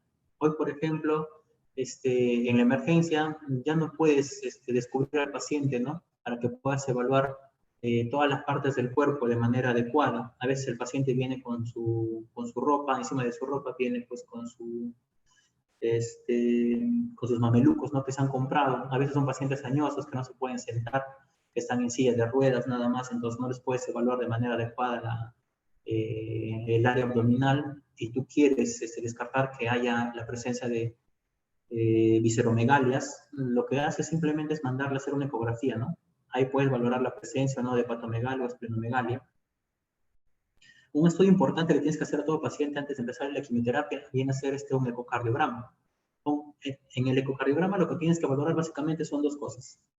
lo que viene a ser la fracción de eyección del ventrículo izquierdo para ver si está por encima del valor normal y ver si tiene o no alteración a nivel de lo que viene a ser las válvulas cardíacas o la pared ventricular. ¿Esto por qué? Dentro de lo que viene a ser la quimioterapia hay un grupo de medicamentos que vienen a ser las antraciclinas. Estas antraciclinas, cuando tú le das al paciente de manera secuencial, hay el riesgo de que puede hipertrofiar la pared ventricular. Por ende, puede haber afectación a nivel cardíaco. Entonces, es importante siempre tener un ecocardio basal para poder dosar en sus próximas quimioterapias qué cantidad de antraciclinas le tienes que dar. Si tú le das a un paciente en su primera quimioterapia antraciclinas y ves que tiene afectación del miocardio, obviamente en la siguiente quimioterapia que le correspondería recibir antraciclinas, no le vas a dar la misma dosis, vas a tener que reducirlo para evitar que la función cardíaca o la estructura cardíaca se siga alterando. Otros estudios de imagen también que tienes que realizar vienen a ser tomografías, ¿no? Para descartar procesos infecciosos específicos, como por ejemplo la tuberculosis, otro tipo de infecciones como por ejemplo las micosis, que también son frecuentes en aquellos pacientes que cursan con inmunosupresión, como el caso de las leucemias. Las leucemias, los pacientes con leucemia vienen a ser pacientes inmunocomprometidos, sus defensas bajas. Entonces, ¿cuáles son los primeros agentes que invaden a los pacientes que tienen las defensas comprometidas? Los hongos. Por tomografía también puedes evidenciar, ¿no?, la presencia del hepatoesplenomegalia. Esta es una tomografía de tórax en la que el parénquima pulmonar está limpio, está normal. Esto también lo pides actualmente como un protocolo antes de iniciar ya el tratamiento quimioterápico por el mismo tema de la infección por COVID que se está dando en esta pandemia. Entonces, aquí lo que tienes que ver es esto, ¿no? Por ejemplo, si tienes un paciente que tiene leucemia, es un debut, pero para su mala suerte tiene infección por COVID, no le vas a dar quimioterapia. En este caso lo vas a tener que diferir y le tienes que dar tratamiento de soporte hasta que se resuelva el proceso infeccioso agudo. Porque si tú le das quimioterapia, al paciente ya lo estás condenando a complicaciones, sepsis severa, que lo condiciona a llevar ventilación mecánica y que posteriormente fallezca, ¿no? Porque este tipo de pacientes cuando se complican difícilmente salen, ¿no?, del ventilador mecánico. Tienes que también descartar infecciones fúngicas, como por ejemplo la aspergilosis, que se presentan en los pacientes inmunocomprometidos. Entonces, los estudios de imagen es bastante importante. También se tendría que hacer estudios a nivel del sistema nervioso central, tomografía o resonancia del cerebro, del encéfalo, para poder descartar infiltraciones. Pero no contamos con una resonancia magnética en la actualidad. Es un poco difícil hacer este tipo de exámenes, ¿no?, dentro del Hospital Almenara, porque el resonador creo que se llama Laurado, algo así. Lo que estamos haciendo es derivar a unas clínicas contratadas en donde se pueda realizar este examen, pero el procedimiento de la toma de estos estudios de imagen es un poquito complejo. Lo importante aquí es ganar tiempo y hacer el diagnóstico rápido. Entonces, una forma de tú poder hacer el diagnóstico rápido sin la necesidad de usar estudios de imagen es el estudio de líquido cefalorraquídeo, ¿no?, para que puedas descartar infiltración a nivel del sistema nervioso central. Lo que haces es simple, es algo simple, haces una punción lumbar. A esta punción lumbar, al líquido, lo que tú lo puedes hacer es un estudio, haces el recuento celular. Si tú tienes un paciente que tiene un recuento celular mayor a 5 células por campo, ya estás frente a un paciente que probablemente tenga una infiltración de la leucemia al sistema nervioso central. Le puedes hacer también estudio bioquímico, ¿no?, ver la cantidad de glucosa o las proteínas que se encuentran a nivel de ese líquido. Si tú encuentras proteinorraquia, es decir, un incremento del valor de las proteínas, también estás con la sospecha de una posible infiltración al sistema nervioso central. Esto sumado a la clínica, ya tienes una alta sospecha, ¿no?, de que el paciente está debutando con infiltración. Y si tú tienes un paciente con leucemia que debuta con infiltración, esto también le da característica de riesgo alto. Inclusive a lo que viene a ser el líquido cefalorraquídeo, tú también lo puedes hacer el estudio por citometría. Aquí también te puede identificar la presencia de los blastos, el tipo de linaje celular también que está presente en este estudio. Por ejemplo, esta es una niña de 15 años a la que se le ha hecho el diagnóstico de leucemia, pero con infiltración al sistema nervioso central, ¿no? O sea, es una leucemia con afectación de médula ósea y también con afectación del sistema nervioso central. Aquí el tratamiento también es diferente, cambia. Una vez entonces abordado la primera parte en cuanto se refiere al tratamiento de soporte, en cuanto se refiere al diagnóstico, al proceso de desfocalización o a otros estudios más, lo importante aquí es hacer una estratificación de riesgos. De esto va a depender básicamente el tratamiento que tú le vas a dar. Existen dos grupos, ¿no?, de estratificación, los de riesgo estándar o conocidos también como riesgo intermedio y los de riesgo alto. Los de riesgo estándar vienen a ser aquellos pacientes que tienen una edad al debut menor de 30 años. Si tú tienes, por ejemplo, 23, 24 años y debutas en leucemia, estás con un riesgo estándar. Significa que el tratamiento que se te da de inicio puede disminuir favorablemente lo que viene a ser la carga de la enfermedad. Si estás hablando de un paciente pediátrico, si debuta con la enfermedad en una edad de entre 1 a 10 años, es también un riesgo estándar. Ahora, otras características que también te dan la estratificación de riesgo es el linaje celular. Les decía que entre la estirpe linfoide y la mieloide, el más frecuente es la linfoide. Y de la linfoide, en sus diferentes estadios de maduración, el que sea una leucemia linfoblástica aguda del tipo B común o pre-T, le da una estratificación de riesgo estándar o riesgo favorable, ¿no? El que tenga una leucemia del tipo T, pero de origen cortical, también tiene un riesgo favorable, a diferencia del estirpe celular T, ¿no?, que puede ser centromedular, o el estirpe mieloide, o el fenotipo mixto, que le da la categoría de riesgo alto. La cantidad de leucocitos con el que debutas también al diagnóstico es bastante importante. Si tú tienes un paciente, por ejemplo, que tiene unos leucocitos al debut menos de 30.000, es un riesgo estándar. Significa que con tratamiento con corticoides o la quimioterapia de inducción pueda responder de manera adecuada. Este es en el caso de adultos. Es en el caso de pacientes pediátricos, es menor a 50.000. Pero si tú tienes un paciente que debuta con más de 30.000, en el caso de los adultos, o un pediátrico que debuta más de 50.000, o que tengas un paciente que tenga una leucemia del tipo T, que debuta con más de 100.000, estas características ya le dan un riesgo alto. Significa que el tratamiento de inducción convencional que tú le puedes dar no puede tener una buena respuesta. La presencia también o ausencia de alteraciones genéticas, ¿no?, lo que les decía, el cariotipo complejo. Recuerden, la determinación del cariotipo complejo viene a ser la presencia de más de 3 alteraciones cromosómicas. La ausencia de cromosoma Filadelfia. El que tú tengas el simple hecho, si tú tienes, por ejemplo, un paciente que tiene estas características, hasta aquí es un riesgo estándar. Pero basta que tenga estas características más la presencia del gen BCR-ABL, ya le cambia el riesgo ya viene a ser alto.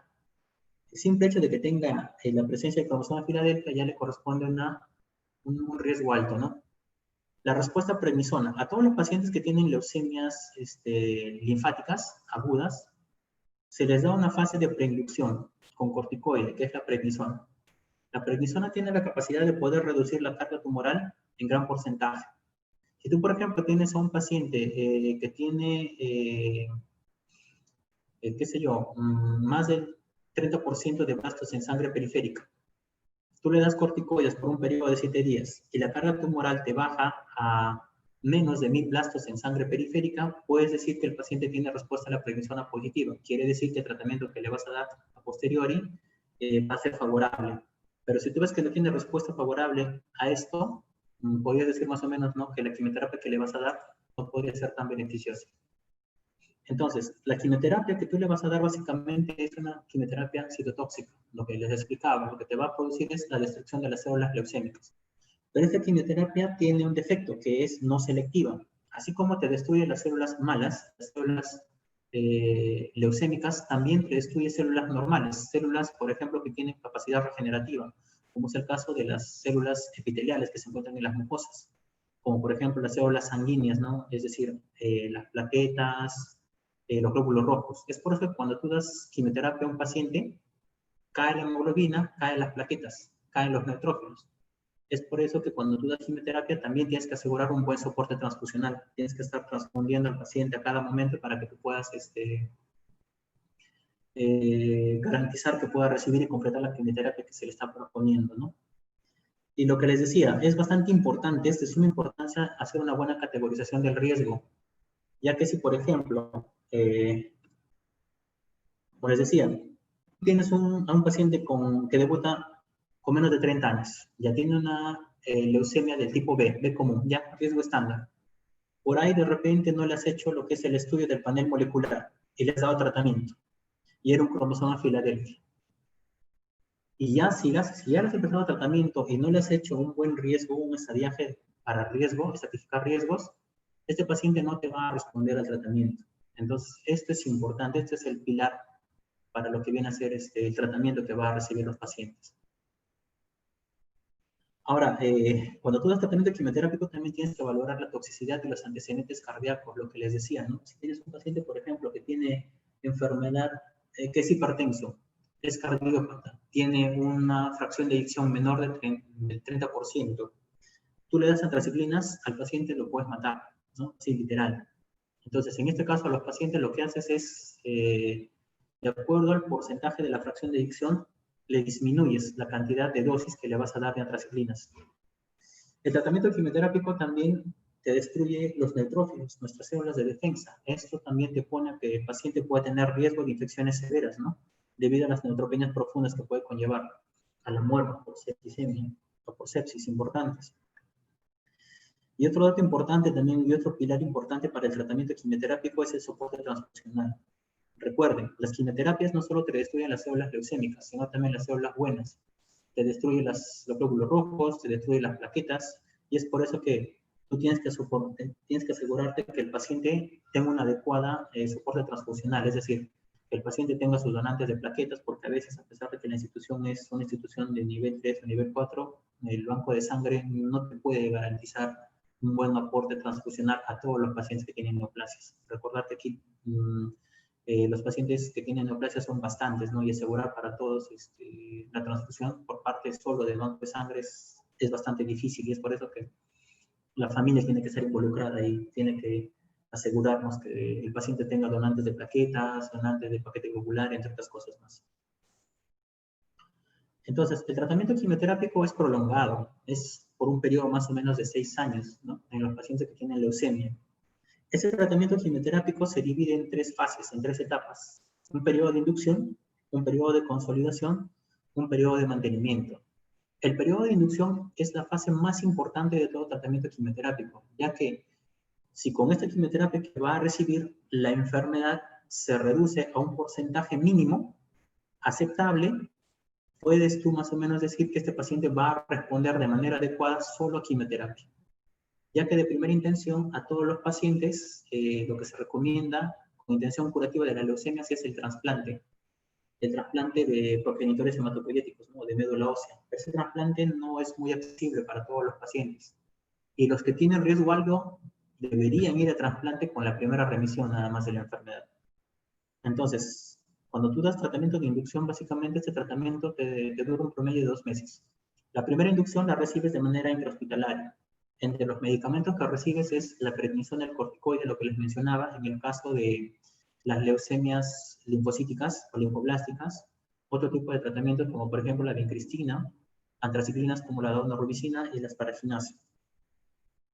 Ya la inducción 1B puede ser intrahospitalario, puede ser ambulatorio. ¿De qué depende esto? De la performance que tiene el paciente, ¿no? Si tienes un paciente, por ejemplo, que te tolera bastante bien lo que es la quimioterapia de inducción 1A, no hace muchas neutropenias, no hace muchas bajadas de valor de hemoglobina, de plaquetas, tolera bastante bien, le puedes dar de manera ambulatoria, ya que estas quimioterapias solamente son 2 a 3 veces por semana, el paciente se va a su casa y vuelve nada más los días que recibe quimioterapia.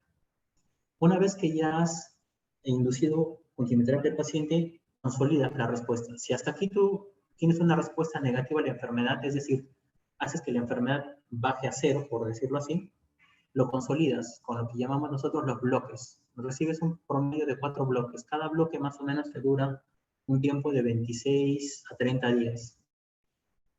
Después de los bloques viene la intensificación y después de esto viene el mantenimiento, ¿no? El mantenimiento ya viene a ser tratamiento ambulatorio, vía oral, que lo puedes hacer por un periodo de 5 años. Ahora bien, ¿cómo tú valoras la respuesta del tratamiento a los pacientes que reciben quimioterapia?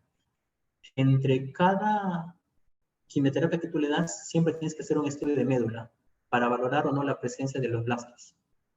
Este estudio de médula o la presencia de los blastos lo valoras a través de dos exámenes que le realizas. Un aspirado de médula ósea y una citometría de flujo que les había enseñado. Otros medicamentos también coadyuvantes que se da en el tratamiento quimioterápico vienen a ser ciertos inhibidores, ¿no? Como por ejemplo inhibidores de la tirosinquinasa, los ITK, que les decía, imatinib, dasatinib. Esto dependiendo de la presencia de ciertos genes, como por ejemplo el gen del cromosoma Filadelfia. Si tú tienes, por ejemplo, a un paciente que tiene o debuta con infiltración al sistema nervioso, es importante darle lo que es la quimioterapia intratecal. Ahora, esta quimioterapia intratecal tú lo puedes dar de dos maneras, como tratamiento en aquellos pacientes que ya tienen el diagnóstico de infiltración o como profilaxis en aquellos pacientes a las que quieres evitar que la enfermedad se infiltre, porque de todas maneras, recuerden, todas las leucemias que son de tipo linfática siempre tienen alto riesgo de infiltración al sistema nervioso central. Entonces, la respuesta al tratamiento básicamente es para ver si es que la carga de la enfermedad ha disminuido de manera considerable para que tú al paciente lo puedas llevar a trasplante, ¿no? Entonces, la finalidad del tratamiento es reducir la carga tumoral. ¿Esto para qué? Para que tú puedas programar a tu paciente para que te dé chance de que la enfermedad o la médula se limpie y le puedas trasplantar o transfundir progenitores hematopoyéticos. Lo que les decía, la respuesta al tratamiento se mide por citometría de flujo y aspirado a la médula ósea. Es decir, acá lo que valoras es la enfermedad mínima residual.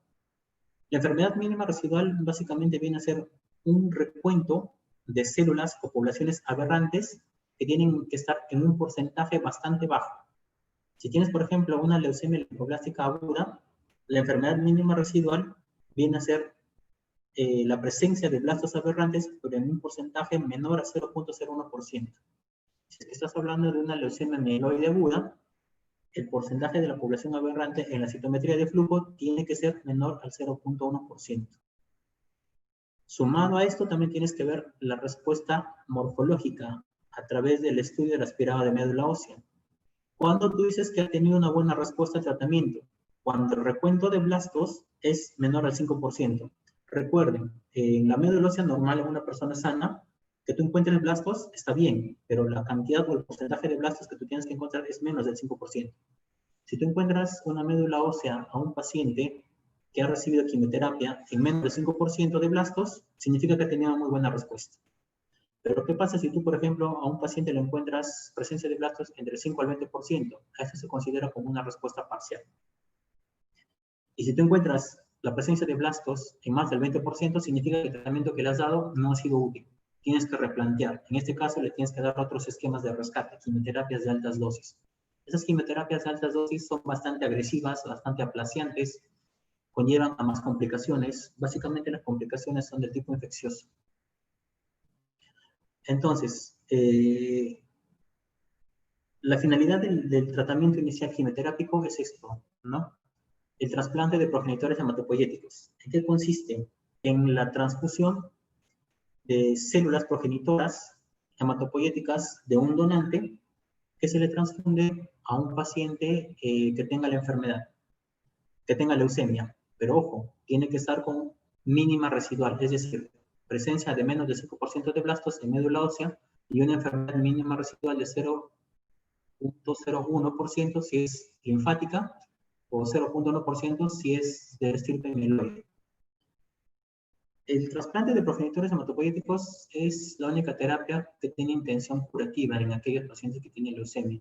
Esto debería estar indicado en todos los pacientes que son de alto riesgo, ya que se ha visto que los pacientes que tienen la categorización de riesgo estándar pueden mantenerse sin enfermedad por largos periodos de tiempo solo con tratamiento quimioterápico. Pero aquellos pacientes que tienen alto riesgo, sí o sí los tienes que llevar a trasplante. ¿Cuándo los llevas a trasplante?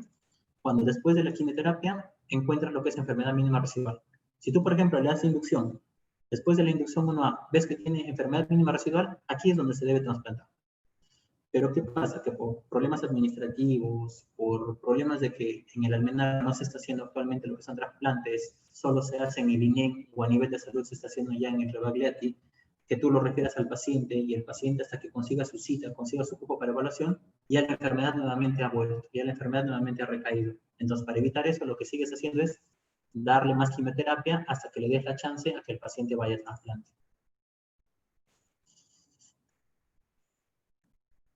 Ahora, dentro de las complicaciones que se presenta a un paciente que está haciendo quimioterapia, básicamente vienen a ser las neutropenias febriles. Como definición de neutropenia febril viene a ser la presencia de un paciente que tiene un recuento absoluto de neutrófilos menor a 1500, con una medición de la temperatura mayor a 38.3 o una temperatura sostenida de 38 grados centígrados en un periodo de 1 hora. Si tú tienes un paciente, por ejemplo, que la neutropenia viene a ser prolongada, más de 7 días, o sea, la definición de neutropenia prolongada viene a ser aquella neutropenia en la que el paciente tenga recuentos bajos de neutrófilos asociados a fiebre por un periodo mayor a 7 días. Las neutropenias generalmente te van a causar riesgo de infecciones, por ejemplo, por gérmenes gram positivos, gram negativos. Dentro de los gérmenes gram negativos más comunes tenemos al E. coli, a las pseudomonas. Dentro de los gérmenes gram positivos más comunes tenemos al Staphylococcus aureus y al Streptococcus. Puede haber también infecciones fúngicas, como por ejemplo la aspergillosis o la candidiasis, ¿no? El manejo de las neutropenias básicamente es tratamiento antibiótico. ¿Cómo puedes valorar tú un paciente que si le das o no tratamiento antibiótico dentro del hospital o fuera del hospital? Recuerden que les había dicho que hay unas quimioterapias que se reciben de manera ambulatoria. Esas quimioterapias ambulatorias también te pueden causar neutropenias y las neutropenias también te pueden conllevar a riesgo de infecciones. Pero si el paciente, por ejemplo, está estable, no está con descompensación hemodinámica, tú le puedes dar a un paciente tratamiento ambulatorio y puede ir bien, puede resolver bien. Pero si el paciente, por ejemplo, está con trastorno hemodinámico, está descompensado, luce en mal estado general, obviamente que le tienes que dar tratamiento intrahospitalario y tratamiento de amplio espectro.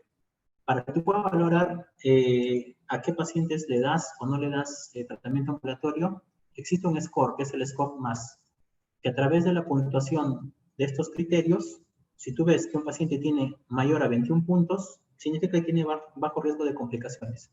Por ende, le puedes dar tratamiento ambulatorio. Pero si tú ves que el paciente, por ejemplo, tiene un score más o menos de 21, a este paciente tú tienes que hospitalizarlo, tienes que ingresarlo y tienes que darle tratamiento intrahospitalario. ¿Y qué tratamiento le das? De acuerdo a la categorización, entonces, ¿no? Si es de bajo riesgo, le puedes dar tratamiento antibiótico bioral como ciprofloxacina asociado a amoxicilina clavulámico. Si es de alto riesgo, valorar si presenta o si requiere o no el uso de vancomicina. Ahora, en neutropenias febriles, la vancomicina tiene sus usos específicos. Tú usas vancomicina, por ejemplo, cuando tienes focos de infección a nivel de la piel, a nivel de pulmones, o hay presencia de inestabilidad hemodinámica. En estos 3 casos, tú debes usar vancomicina. Esta vancomicina tú lo puedes usar en combinación con otro tipo de medicamentos, como por ejemplo los aminoglucósidos en aquellos pacientes que recién están debutando con la enfermedad. Pero ¿qué pasa si esta neutropenia ya te da en aquellos pacientes que ya están hospitalizados o que ya han recibido quimioterapia? En estos pacientes la flora bacteriana ya es diferente, ya tienen cierta carga de flora intrahospitalaria. Entonces a estos pacientes tienes que darle medicamentos que son un poco más fuertes, que son de amplio espectro, como por ejemplo la piperacilina, tazobactam o los carbapenémicos, ¿no? En este caso meropenem, imipenem, entre otros. Muy bien. Con esto creo que estaríamos culminando lo que es el tema de las leucemias. Bueno, como se habrán dado cuenta, las leucemias es un tema bastante amplio. Me he quedado corto en explicar las otras cosas más. Hablar de las leucemias de cada tipo celular, hablar de las leucemias linfáticas agudas también es un mundo bastante amplio. Hablar de las mieloides inclusive también es un mundo bastante amplio. Como les digo, tendríamos que tener varias sesiones durante toda la semana, inclusive en un mes, para poder terminar todo esto. Espero que esta pequeña charla haya sido de su agrado y que les haya proporcionado información importante para ustedes. Gracias. Muchas gracias a usted, doctor, por darse la oportunidad de dictarnos esta clase el día de hoy. No sé si podía responder algunas preguntas que los chicos han dejado en el chat. Sí, creo que acá estoy leyendo, ¿no? Ya. Como les decía, ¿no?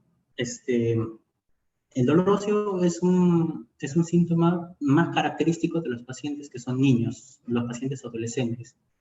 Este dolor óseo, si bien es cierto, es permanente en el tiempo, pero no es un dolor que va a estar durante todo el día.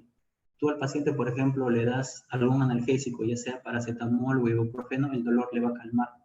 Pero posteriormente, dentro de un par de días o dentro de una semana, el dolor le puede persistir, ya que la evolución de la enfermedad de las leucemias agudas es en un corto periodo de tiempo. Una vez que el paciente inicia ya con la sintomatología, la progresión de la enfermedad es rápida, es progresiva. Es por eso que es importante hacer el diagnóstico rápido y darle tratamiento también, o instaurar el tratamiento correspondiente de manera rápida, ¿no? Y es por eso importante que si tú tienes a un paciente que sospechas de leucemia y estás en un establecimiento de primer nivel, lo primerito que tienes que hacer es darle el primer manejo de soporte, transfundirlo si requiere transfusión de hemoderivados, hidratarlo muy bien, proteger sus riñoncitos del síndrome de lisis tumoral. Y si tú ves que tiene una clínica infecciosa, tienes que darle tratamiento antibiótico. Lo más alto que tengas, ¿no? Si tienes una ceftriaxona, que es lo más alto que tengas, dale ceftriaxona, no importa. Si tienes ciprofloxacino, que es lo más alto que tienes, dale ciprofloxacino. Claro, tomando en consideración también, ¿no?, cuál podría ser el posible foco de infección. Si, por ejemplo, tú tienes un paciente que te debuta con la enfermedad y tiene un foco respiratorio u odontogénico, le puedes dar, pues, ¿no?, clindamicina endovenosa, si en caso lo tengas en tu establecimiento de salud. Bueno, ¿qué te dice, no? Si un paciente llega con un cuadro clínico descrito, ¿se le puede diagnosticar solamente con eso? No, el diagnóstico de leucemia, aparte del cuadro clínico, es también laboratorial. Tú puedes diagnosticar leucemia solamente con ver la lámina. Si tú en la lámina periférica encuentras la presencia de blastos en más del 20%, entonces tú ya estás haciendo el diagnóstico de la leucemia, ¿no?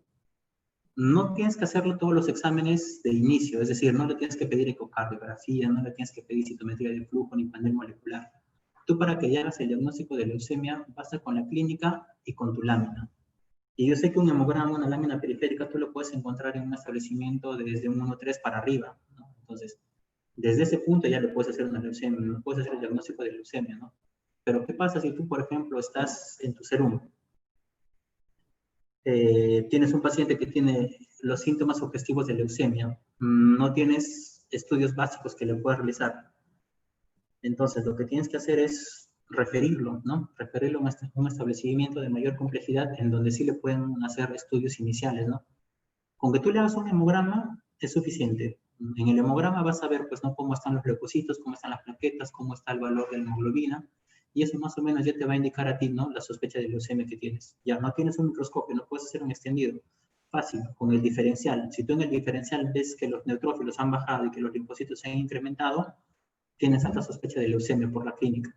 Puede que sea secundario o reactivo a un proceso infeccioso, es posible, pero mientras que no tengas la evidencia de la presencia de blastos en sangre periférica, que lo que tienes que hacer, o tu deber como médico, sería referirlo en un hospital de mayor complejidad. A ver qué dice acá. En un paciente con solo leucocitosis que no es explicada por algún otro proceso y sin clínica aparente que haga sospechar de leucemia, ¿se tendría que hacer un estudio de lámina periférica o no sería necesario? Bueno, existe toda una guía, ¿no?, para lo que viene a ser el estudio de las leucocitosis. La leucocitosis no es sinónimo de leucemia, ¿no? Tú puedes encontrar leucocitosis en patologías benignas, procesos infecciosos. Puedes encontrar leucocitosis, por ejemplo, en infecciones bacterianas, ¿no?, básicamente. Hay un término que viene a ser reacción leucemoide, ¿no?, en la que el recuento de las células es más de 30.000, pero menor de 50.000, pero no está asociado a ninguna patología del tipo neoplásica, ¿no?, o del tipo maligna. Una leucocitosis netamente no te va a definir a ti que el paciente tenga leucemia. La leucocitosis, como les decía, puede ser reactivo a procesos infecciosos, ¿no? Puede ser de origen viral o, lo más común, de origen bacteriano. No sé si eso resuelve la pregunta que se está haciendo. Si es que no se entiende, se podría preguntar. Buenas tardes. ¿Cuál es la translocación asociada al gen de fusión? Bueno, la translocación se da en el cromosoma 922, ¿no? Esa es la translocación asociada a lo que viene a ser el gen BCR-ABL. ¿Alguna otra pregunta?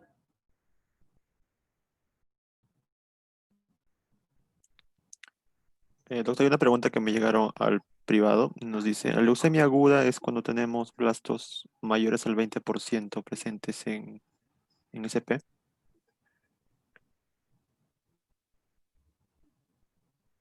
¿Cómo? La leucemia aguda es cuando tenemos blastos mayores al 20% presentes en SP, En sangre periférica. Claro, ese es un ¿no? criterio, ¿no? El criterio indispensable es eso, la presencia de blastos en sangre periférica en más del 20%, o también en médula ósea, ¿no?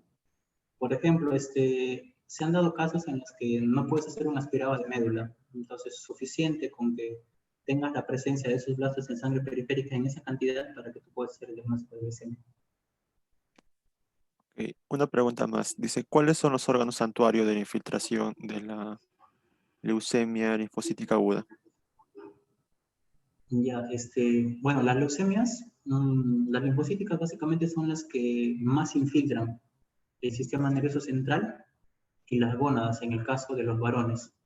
Más que todo la infiltración a nivel de las gónadas es en los niños. Entonces, dentro de lo que viene a ser el examen físico, aparte de que tú hagas un examen neurológico buscando infiltración, tendrías que examinar también los testículos, ¿no? Si tú ves que los testículos están aumentados de volumen, están incrementados en cuanto se refiere a su textura, es decir, son duros, pétreos, te tendrían que hacer sospechar de infiltración.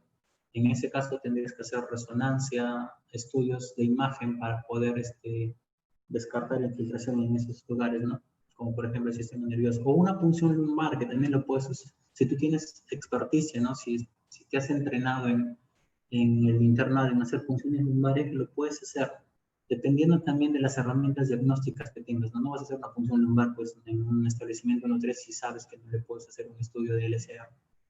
Si lo puedes hacer y si tienes la capacidad de poder hacerlo, hazlo. No te va, eso no lo va a lastimar al paciente, ¿no? Más bien al contrario, lo vas a ayudar, le vas a hacer un diagnóstico precoz de la enfermedad. Excelente, doctor, muchas gracias. Creo que no habría ninguna pregunta más. En primer lugar, agradecerle de parte de toda la sociedad científica, cientos de medicina de Huánuco por una vez más darle la oportunidad de brindarnos esta ponencia, ¿no? Quisiera hacerle la entrega de... A ver, espera un momento.